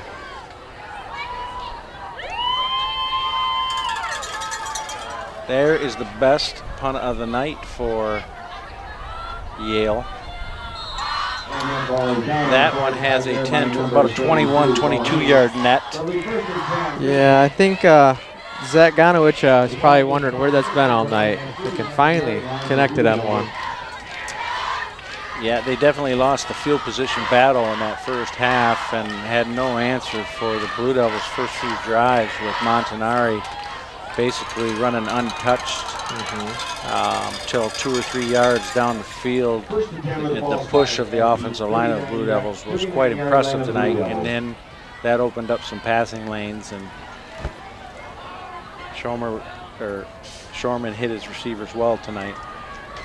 Twins near side, Rennes in the slot. Inside handoff to Montanari. The Bulldogs know that Yale is not, the Blue Devils are not going to run much offense. I agree. They're kind of stacking the line for the run here. You know, the line looks like they've been completely replaced, second stringers now. So you got the Battle of the North with the Bears and Vikings at Soldier Field, 4:25 Saturday. You have Sunday, the Chiefs, Lions. That's a good one. Montanari cuts it up nice. He did. Gain of about 10. It's going to bring up 3rd and 3. No Coker would like to pick this one up so that he can run this clock at least through the 3rd quarter, get that 4th quarter clock going to get out of here without any injuries, stay healthy. Blue Devils 41, Bulldogs 7. It's an interesting, another interesting game would be the Patriots at Buffalo. Buffalo's been playing well this year. They got one of the better defenses in the NFL right now. Good turn up field. Oh, that is not a penalty. There's a flag coming down. There's no way. 49-yard line. Flag on the play. Brought down there by Nathan Champion number 10. He kind of pushed at him, and he twisted on his own because he cut back. There's no way that was a hold. See if he winds the clock here. Takes it back to the 34-yard line. The thing about that is, that's funny about that is that's a different rule in football within I don't know how many years, but when on offense, after an offensive penalty, they wind the clock. So a defense could say, like you could get a holding. Decline it. Or, because the clock's running. Right. Brennan Brunel running the ball. Taken down by a bunch of Bulldogs. Just saw Coker signal to Shorman to kick it away. They're going to be coming again to punt this, so he needs to get a little further back. I agree.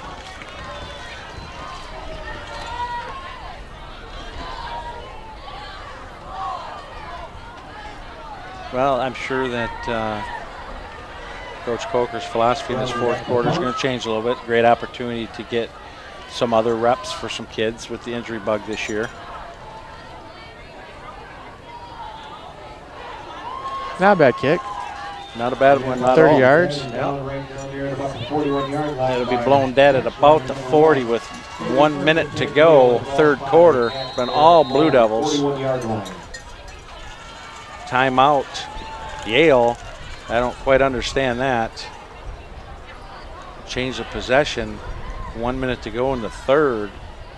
Don't know why they would burn a timeout there. Timeout on the field, Yale.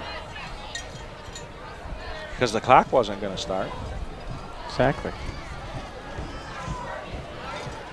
But anyways, Keith Bartell, Scott Simmons bringing you Richmond Varsity Football 2019-20. Homecoming ended up being a nice night, a little chilly out maybe, but the rain has held off thus far. Fireworks after, going to be hovering closely with that rain.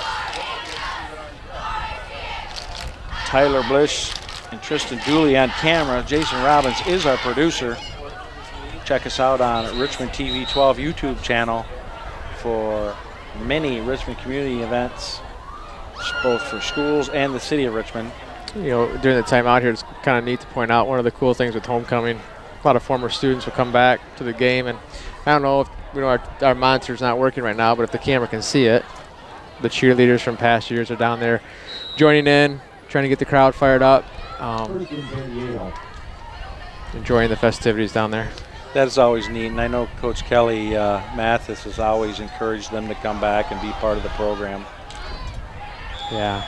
Well, Yale might have called that timeout to get some of their other kids in at some positions too, because Matt Fleming, number 14, junior quarterback here, get some other kids in as well. Maybe that was why they did call that timeout, which would make sense now.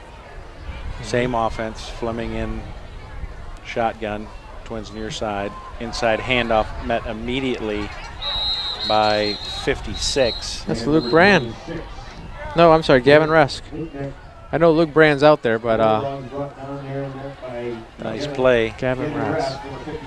But yeah, Coach Kelly winning the state championship. I was gonna say, give her, last year. Gotta give her dues. She was runner-up. She won it a few years back. She's been runner-up like 3 years in a row, I believe. Tremendous coach. Won one a few years ago at Lake Orion. Done a tremendous job building that program here. And, you know, all of these girls can do back tucks and flips and gymnastics moves. It's quite impressive. They're very athletic. And they work hard, too, and work all summer long. It's the end of the third quarter. Blue Devils 41, Yale 7. The Kim Schoenberg and Kathy Corbett took the program over probably 18, 19 years ago and won a state championship. And that's when it was the Michigan Cheer, MCCA, Michigan Cheer Coaches Association. The MHSAA championship wasn't as big as the sideline cheer championship. And after getting the program going, I believe that those two, Corbett and Schoenberg, won it. After like the third year, they wanted to repeat. I was the AD at the time. They wanted to repeat in MCCA, but MHSA changed the rules that year, and they changed up their format, and we decided to go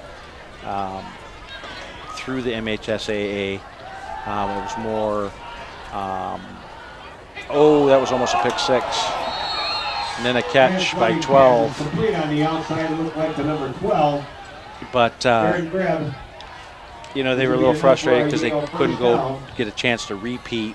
They probably would have repeated, but half of the teams that were in MCCA went to MHSAA the following year, as long as us, and they competed quite well. Different format, like I said, and then they gave it up after a few years, and then Coach Mathis came in. Got it. Timeout Yale. Timeout on the field. This will be Coach Mathis's 12th year as the coach. And I want to say that her dad was one of the coaches for Macomb Community College baseball. Okay. Long-time coach, comes in the family blood. Her boys have all come through the program and played football for Richmond. It's funny though, you know, excellent cheerleading coach, you know, as good of a coach as there is out there, demanding, do the right thing, so on and so forth, but she has 3 boys. Right. Or not 3, but all boys. Sure. And her one son was in the Michigan State marching band for 3 years. He didn't do it his senior year, concentrate on his academics, get out of school. Right. I think we all did that at some point. We want to get out. Some of us quit in our 6th and 7th year. Yeah, one of the best lines in one of the movies is, I can't remember. I think it might have even been Tommy Boy when he's like, it only took me 8 years or something like that. He says, yeah, but most people are called doctors. Or something. Exactly right. Yeah. Lifetime students. At some point, they just kick you out. Yeah.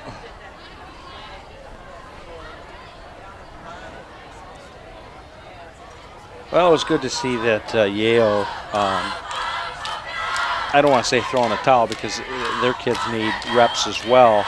Right. That they saw what Richmond was doing and they weren't going to all of a sudden say, okay, we're going to try to come back. Right. Yeah, there's a lot of kids on the Yale side now that are getting reps that probably ordinarily don't get too many. Right.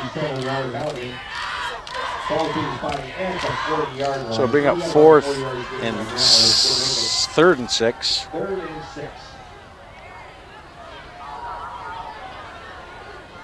I know quite a few of Coach Mathis's cheerleaders have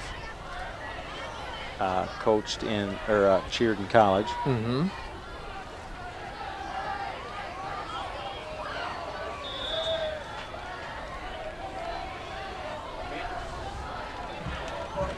Fourth down again. Lenny's pass goes incomplete, intended there for number 42, Fisher Marriott, defending on the play, 84, Jack Barton. The Fenwick girls come back and help Coach Mathis coach. They've done help with the lower level teams. Ms. Parker is the middle school coach.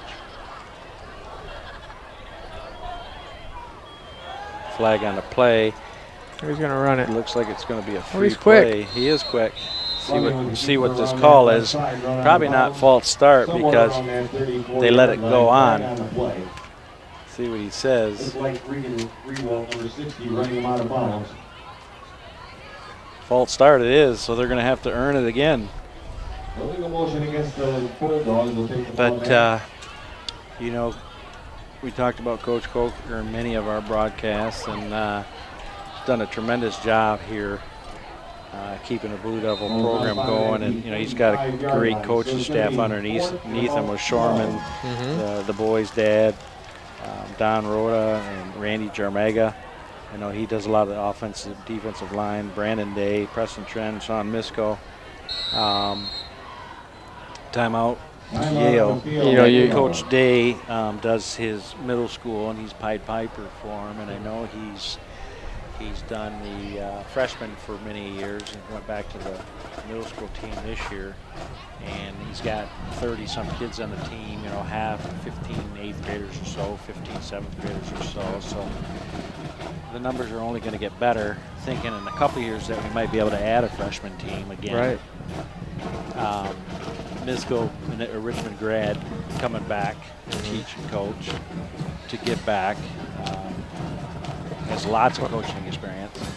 You're trying to get the kids ready for varsity, and Coker gets a lot of the credit because he's the varsity coach, and rightfully so. But a lot of these kids, the last 3 names on that list there, Brandon Day, Preston Trent, and now Sean Misko, these are the guys who get our kids in 7th, 8th grade and freshmen and start breaking them in, so to speak, and getting them ready for the varsity level. So it's probably not said they probably don't get the credit they deserve, but it's good to mention that those guys are just as involved as these varsity coaches are too, because they're invested in the growth of the program, and they like to see our kids do well. Yeah. So I like to call them the Pied Pipers. Yeah. They get out there and then they're being followed by those young kids, and they're such a great influence on them. And the other thing too is, that you can't credit the off-season commitment and the pushing into other sports commitment. Right. We're only as good as and I'm not saying this because I love sports so much, but kids are too young and life's too short to just concentrate on one sport. Enjoy them all. Do as much as you can. And they do a nice job of pushing them into other sports and or keeping the weight room and conditioning open in the off season, Mm-hmm. so that they're not sitting on the couch and playing video games and not getting any better. Because I will say this Yale team here, I remember vividly in 5 years ago when they were in 8th grade. Yeah. This score was reversed. Sure. I don't remember exactly what the score was, but it was ugly. And no, there's no panic because Friday nights is when it matters. Right. And Brandon Day and those coaches at the younger level do a great job of making sure the kids and the kids' parents understand it's about the development of the student athlete. Good citizens, good student athletes, and making sure that when they're still involved as juniors and seniors and that they're still playing competitive football. And it's on the field right now. You can see it.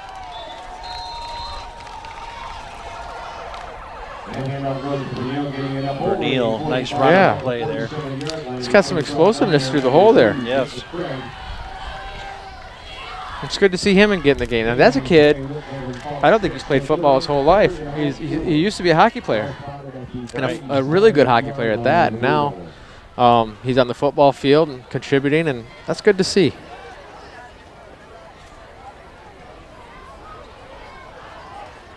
.8:50 to go. Coker would like nothing more than to get a first down here to keep that clock going.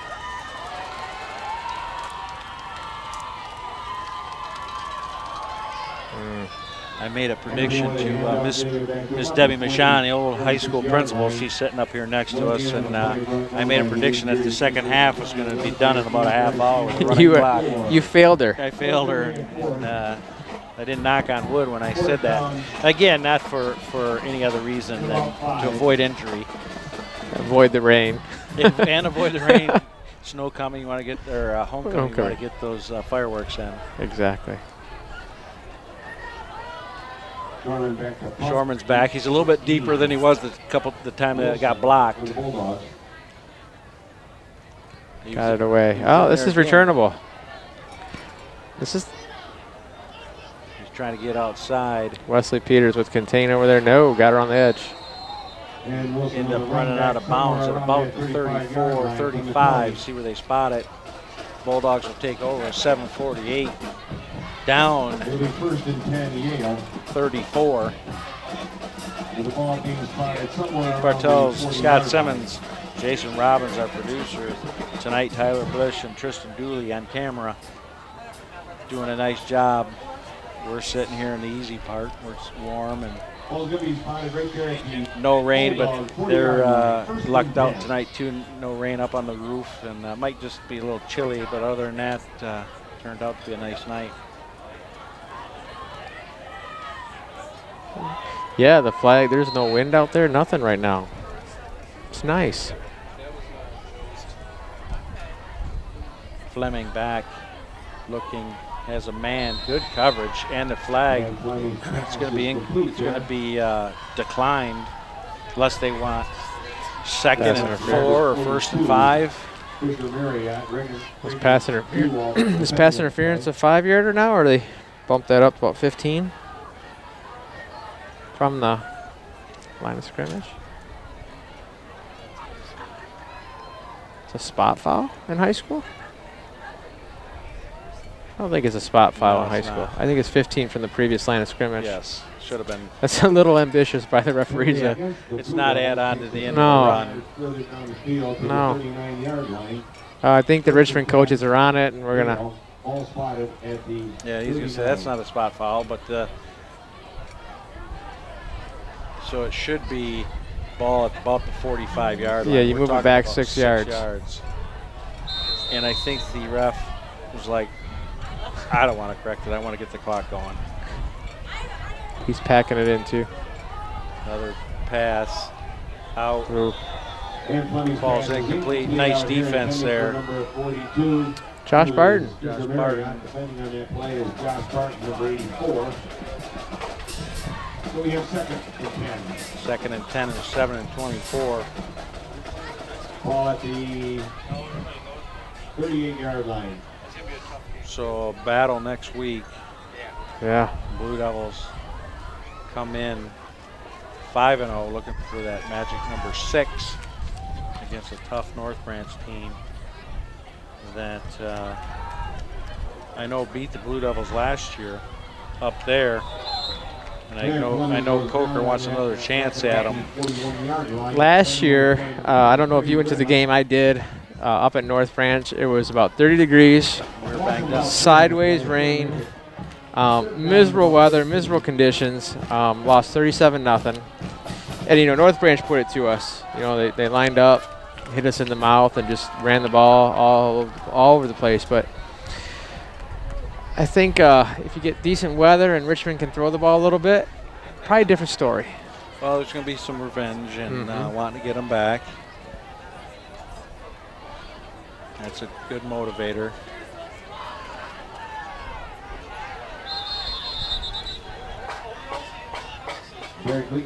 Ended up being about the 35-yard line before Peters. 4th down and 7. 34-yard line. But yeah, so you're going to have some. They want revenge.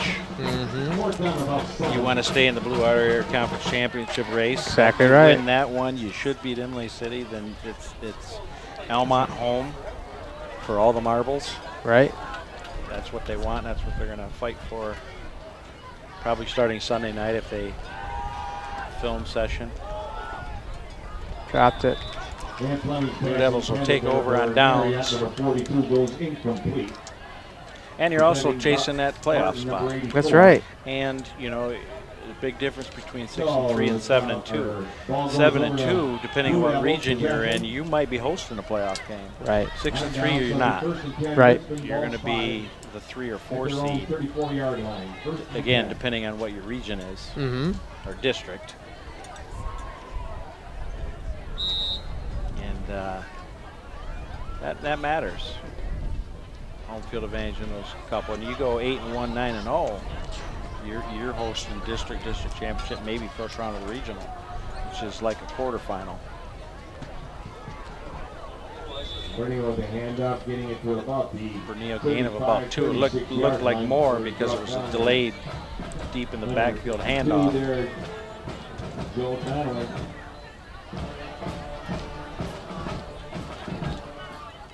Got a little Star Wars theme going here by the band.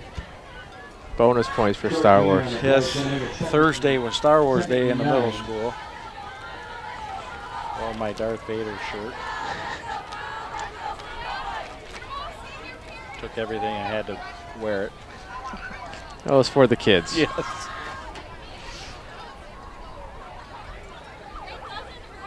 It's ooh. That's a hockey player in him right there to stand up and not. He took a good hit there. He didn't go backwards. He kept going forward. And nice tough run in there. He's a young kid too. Give him a year, maybe he gets a little bit more muscle on him, a little more size. He'll be running through those tackles. I will say though, the Darth Vader shirt and all that, the younger kids, the 4th and 5th grade, they love it. They I'm eat sure, that stuff up. for sure. 7th graders, 8th graders like, are you really wearing that? 8th graders are done being impressed with the adults now. Yeah, this is when it starts. For the next 6 years, you don't know anything. Yeah.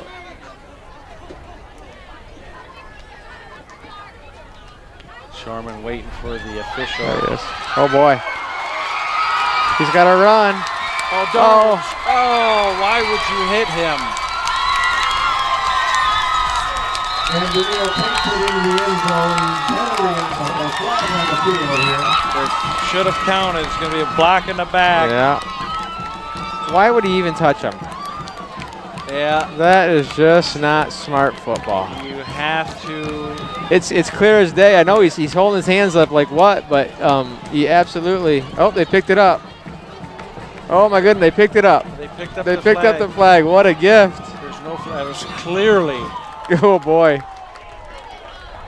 They picked it up. Touchdown's gonna stand. Oh, good for the. I see the Berniels are sitting. Right. I'm looking at the family going, oh my gosh. They are going crazy. He's like, what? Does it count? Does it not count? Number 3, that was Vershave, wasn't it? Yeah, it was. He's coming off. He's like, he has his hands up. He's like, does it count? Doesn't it count?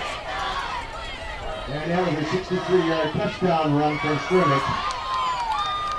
Now he's like, yeah, Coker's like, yeah, we're excited for him and everything, but guys, you got to get out there. We still have. Right. And so, the kicker is not the kicker.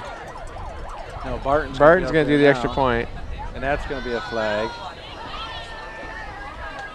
Illegal substitution. Illegal substitution against the Blue Devils on the PAT here. Well, you know you're up there. Yeah, it makes the kick a little harder. Try will be from the 8-yard line.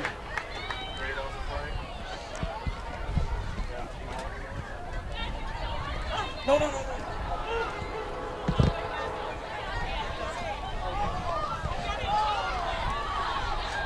Oh, no. And so, what do we Bad got? snap. Didn't get the kickoff, so the holder tried to take it around the end and got stopped. and the extra Okay. point try is no good as the knee was down.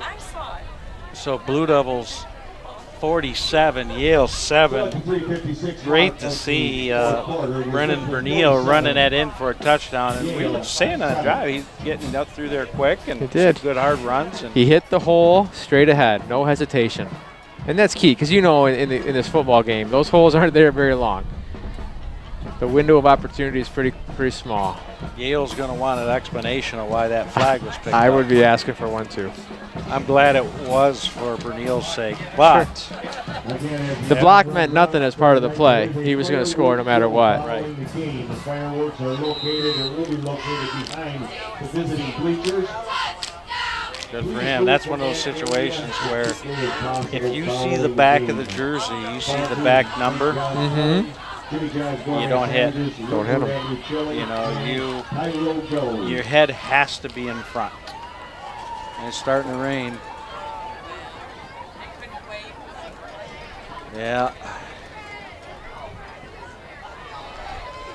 That's where that extra point in the first half would have come in handy. That their running clock would have been going the whole time. Yep. Which will go here now after this kick, but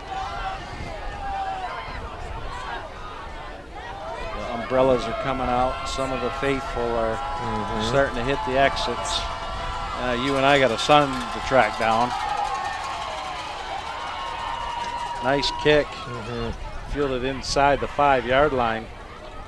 Nice job. And Vershave's kick takes him back to about the 2-yard line where he picked it up, brought it out over the 20 to about the 24 before he's brought down there by number 14, Bartolucci. See here. First and 10 Yale, ball being spotted. Clock is running, so we are under that 4-yard more than 35 rule, barring a score from Yale.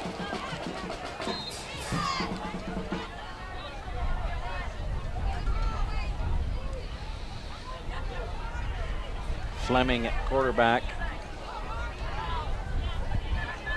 Cheerleaders are hurrying up and scrambling, grabbing their stuff as that rain comes down. Picked off by Vershave. And Fleming's pass is intercepted on the far side. Looked like by number 3, Vershave, Brandon Vershave.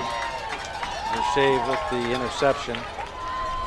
So this is one of your, this is part tips, tees, turnovers, or no, timeouts. So the clock should still run. Yep. There we go, they're winding it. Yep. Fantastic. Yeah. First and 10 Richmond, ball spotted. Timeouts, injuries, penalties, 6-yard line scores. of Yale. Vershave's excited out there. First year he's played football. Yeah. He's on the soccer team too. You know, speaking of soccer, see the net's still set up. This should be a penalty. Yeah. Because we broke the huddle at 12. Oh no, he left. He left. He left. Yeah, he left. So they waited until he was gone. They didn't break it. That would have been a penalty. Earlier this week, our Richmond soccer team beat Yale in the first round of the BWAC tournament, 4-1. So the nets are still out. That's 2 minutes and counting. The clock's not going to stop. Getting some last-minute thoughts here. Keith Bartell, Scott Simmons, bringing in Richmond varsity football. Jason Robbins, our producer, on camera tonight, always doing an excellent job. Tyler Blish and Tristan Dooley. Now they are up there in the elements. We're staying dry in here. We feel for you guys up there, but you guys do a great job. Especially today, they were left scrambling before the game. Had to move some equipment around and did a great job getting us on air just in time for the start of the game. But, you know, doing a good job in that and having a passion in that. Maybe, you know, someday for Tyler and Tristan, maybe it's something they do. You know, they want to get a career and go into it. We'll be watching their productions on Fox Sports or something like that. Fellas, if you're listening up there and you do make it, remember Scott and Keith. That might be second careers for us.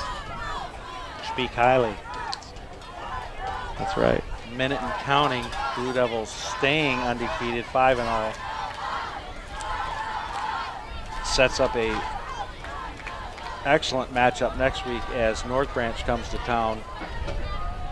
North Branch one game back, having lost to Almont. That's going to do it. Is when he blows this whistle, he's probably going to wait till under 30. Oh, it's a 40-second clock this year in high school. 40, yeah, so he's doesn't even have to blow it. Doesn't have to blow it. Richmond putting their helmets on And the clock will run out on to this get one. in the lineup here. So it appears that the Blue Devils escaped.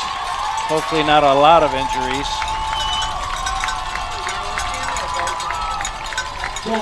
They looking forward to next week's matchup. Hopefully a couple of those, I know a couple of them are out for a while, but hopefully a couple of those kids come back. You want I hope full so. strength against a good team.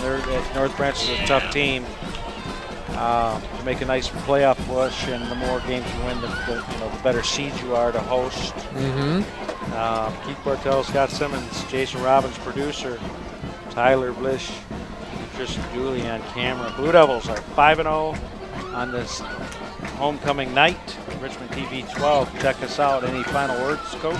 No, I'm excited that we got the win tonight. Took care of business, and really looking forward to next week. It's going to be a battle, and we will be here next week as well. 7 o'clock start. We're signing off. Go Blue Devils.